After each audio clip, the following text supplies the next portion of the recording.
China's new leader, Xi Jinping, seemed both calm and confident this week as he introduced his slimmed-down, all-male top team.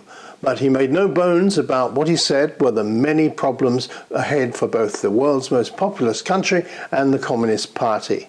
The aspirational messages were all there: stamp out corruption, improve the environment, discipline, hard work, prosperity for all, and what he termed socialism with Chinese characteristics. Welcome to Agenda. I'm Colin Chapman, and I'm joined this week by Stratfor's China Director, Jennifer Richmond. Jen, first let's look at the new Standing Committee of the Politburo. Were there any surprises here? Actually, Colin, there really weren't any surprises. The lineup was pretty much as expected, and the number of committee members was cut down to 7. So now we have Xi Jinping, Li Keqiang, Zhang Dejiang, Yu Zhengsheng, Liu Yunshan, Wang Qishan, and Zhang Gaoli. Now, what is interesting about this is really not the people per se in the lineup, but the way in which the lineup was introduced, which typically shows the rank of the Politburo Standing Committee. So we had Li Keqiang introduced as second. Now, he has pretty much been expected, along with Xi Jinping, to be top of the leadership. But officially, the premier is ranked 3rd under the National People's Congress chairman. So putting him in the second position suggests that there were some balancing within the party, especially given that Li Keqiang is considered to be the only solid Hu protege in this new lineup. The other interesting thing is that Wang Qishan, who is known to be an economic fixer, was originally expected to get an economic portfolio. However, rumors suggested that he would get the head of the Central Commission for Discipline Inspection, the party's watchdog. Yesterday, we saw that he was confirmed in this position, but this position is generally ranked last in the Politburo Standing Committee. However, he came out 6th in the penultimate position.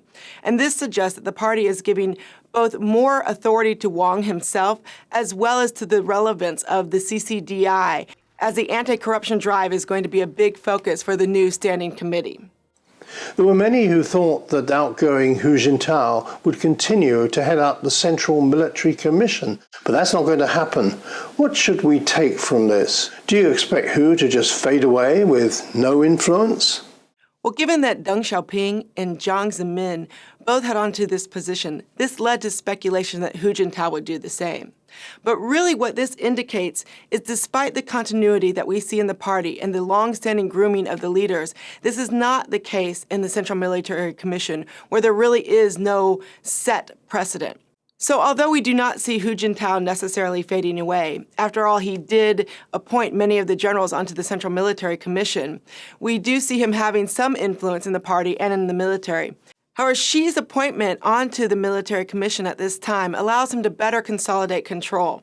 He also is known to have solid relationships in the military, which will help him to better navigate the relationship between both the party and the military.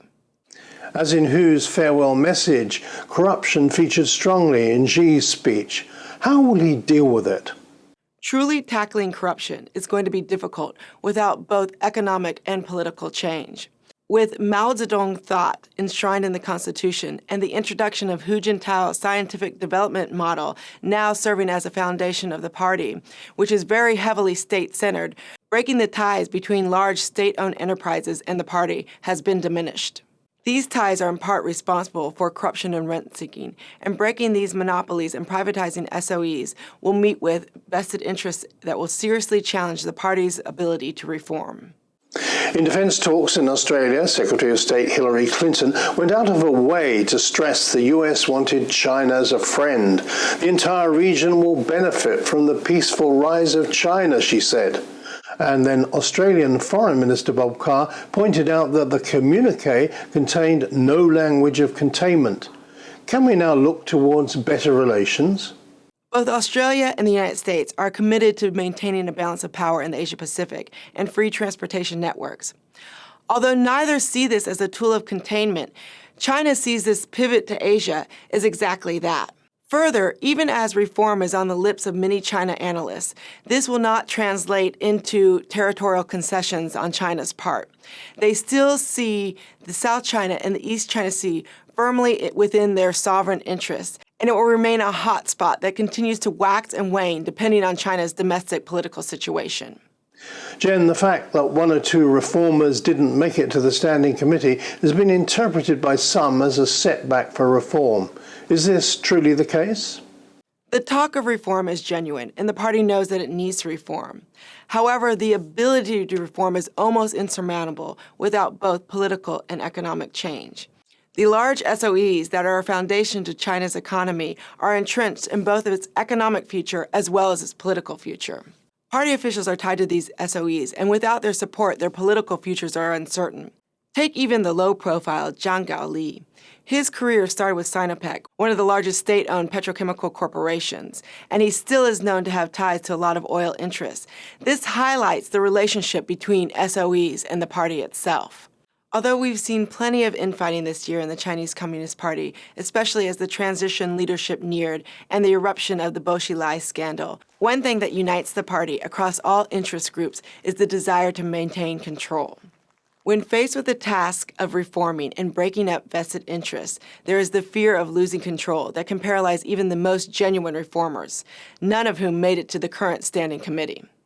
Jennifer Richmond, Stratfor's China Director. Thanks for watching Agenda. See you next time.